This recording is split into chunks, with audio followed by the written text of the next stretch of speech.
میاں شہباز شریف صاحب کے ساتھ جو رات واقعہ ہوا لاہور میں، ان کو آپ دیکھ رہے ہیں، وہ ایک جگہ پر جلسہ کر کے واپس آ رہے تھے اور لوگوں نے ان کو روکا. نوجوان ہمیں نظر آ رہے ہیں، گالیاں وہ دے رہے ہیں، نکالنے کی بات کر رہے ہیں اور ساتھ میں ویڈیو بنا رہے ہیں، اور شہباز شریف صاحب دبک کے ڈر کے بیٹھے ہوئے ہیں فرنٹ سیٹ پر.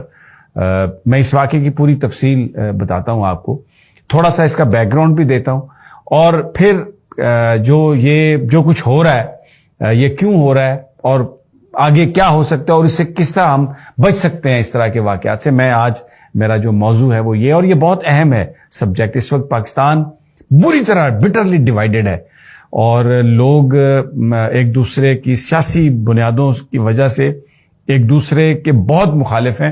یہ جو غصہ ہے اس میں کمی کی ضرورت ہے تاکہ ہم ایک ہو کر اس ملک کی ترقی میں جا سکیں. میں اس کو کوئی گلوریفائی نہیں کر رہا، اور نہ میرا مقصد یہ واقعہ جو ہم آپ کو دکھا رہے ہیں یا تضحیق ہے کسی کی. سوشل میڈیا پر یہ وائرل ہے، بالکل وائرل ہے، یہ ویڈیو سب دیکھ رہے ہیں.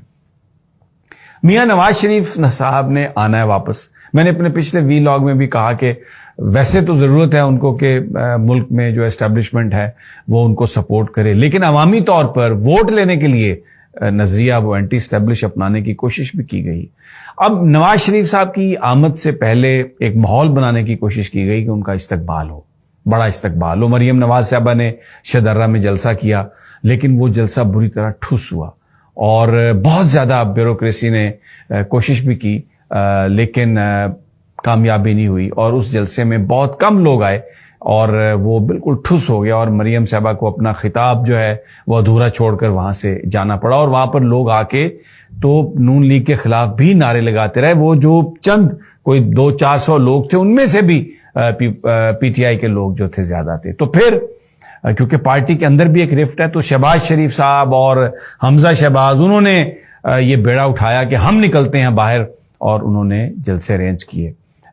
یہ کانا میں ہوا یہ واقعہ جو شہباز شریف صاحب کے ساتھ ہوا، یہ ان کا اپنا حلقہ ہے. اچھا، اس میں میں تھوڑا سا اور آپ کو بیک گراؤنڈ دے دوں کہ اس وقت جو بیوروکریسی ہے وہ ساری کی ساری میاں شہباز شریف صاحب کی مرضی کی لگی ہوئی لاہور میں. مثلا محمد علی رنداوا صاحب کمشنر ہیں لاہور کے، یہ پی ایس او تھے جناب شہباز شریف صاحب کے. اور دوسرے جو اس وقت principal secretary to C M ہے سمیر احمد صاحب، وہ بھی پی ایس او تھے جناب شہباز شریف صاحب کے. تو پوری جو بیوروکریسی ہے لاہور کی وہ خاص طور پر میاں شہباز شریف صاحب کی مرضی کی لگائی گئی ہے. اور کل سارا دن کمشنر اور یہ ویسٹ مینجمنٹ والے، یہ سارے کے سارے ان کو یہ ذمہ داری دی گئی تھی کہ کل کے جو حمزہ شہباز کے اور جو شہباز شریف صاحب کے جلسے ہیں ان کو کارنر میٹنگ جنہیں وہ کہتے ہیں گھروں میں اور چھوٹے چھوٹے محلوں میں، کہ اس کو آپ نے کامیاب بنانا ہے اور جانا ہے ان کے ساتھ.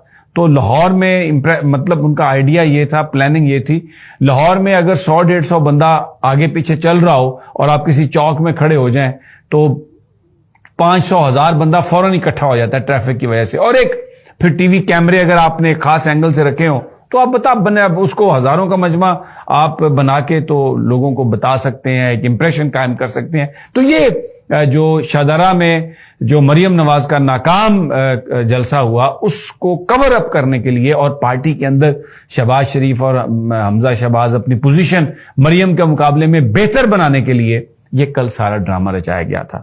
اور یہ ساری بیوروکریسی اور جو میونسپل کارپوریشن کے ملازمین، پھر جو ویسٹ مینجمنٹ کے ملازمین، سارے کے سارے ان کو یہ ہدایت تھی کہ آپ نے ان جلسوں میں جانا ہے. تو کانا میں جلسے کے بعد جب نکلے شہباز شریف صاحب، پروٹوکول دیکھیں، سابق وزیر اعظم بھی ہیں وہ، اور پھر حکومت جو نگران ہے وہ بھی بیسیکلی انہی کی پی ڈی ایم کی حکومت کا ہی تسلسل ہے.